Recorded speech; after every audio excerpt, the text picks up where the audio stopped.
চুরুলি। Movie শুরু হয়। দুজন পুলিশকে দেখা যায় তারা তাদের নাম পরিচয় গোপন করে চুরুলি গ্রামে যাচ্ছে জয় নামে এক অপরাধীকে ধরার জন্য। কিন্তু এই অপরাধীর অপরাধ কি সেটা এখানে বলা হয় না। এদের মধ্যে একজনের নাম হলো অ্যান্টনি আর একজনের নাম হলো সজীবান। অ্যান্টনি সজীবানের সিনিয়র, সে পুলিশ অফিসার, আর সজীবান একজন হাবিলদার।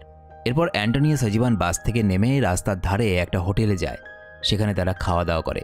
সজীবানকে দেখা যায় সে জয়কে তাড়াতাড়ি ধরতে চাইছিল, কিন্তু অ্যান্টনির মধ্যে তাড়াহুড়োর কোনো লক্ষণই ছিল না। হোটেলের মালিককে চুরুলি যাওয়ার উপায় জিজ্ঞেস করার পরে হোটেলের মালিকটা বলল একটু হাঁটার পরেই একটা জিপ দেখতে পাবেন। সেই জিপটাই চুরুলি গ্রামে যায়।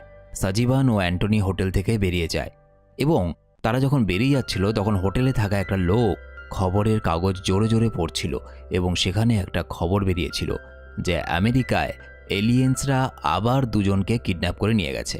এবং সে এটাকে খুব স্বাভাবিকভাবে পড়ছিল এবং সেখানে থাকা বাকি কারোর মধ্যে এই খবরটা শোনার পরেও কোনো তেমন একটা বিশেষ হেলদোল দেখা গেল না।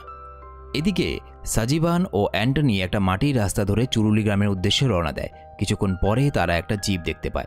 সেখানে আরও কিছু মানুষ আসে এবং তারা জিপে করে একসাথে রওনা দেয়। পথে ড্রাইভার তাদেরকে প্রশ্ন করে, তোমরা চুরুলি গিয়ে কী করবে? অ্যান্টনি বলে, আমরা সেখানে এক রাবারের বাগানে গর্ত খোঁড়ার কাজ পেয়েছি। ড্রাইভার জিজ্ঞেস করে, ওখানে তো আমি মোটামুটি সবাইকেই চিনি, তুমি কার বাগানে কাজ করতে যাচ্ছ? অ্যান্টনি এমন ভান করে যেন সে মালিকের নাম ভুলে গেছে।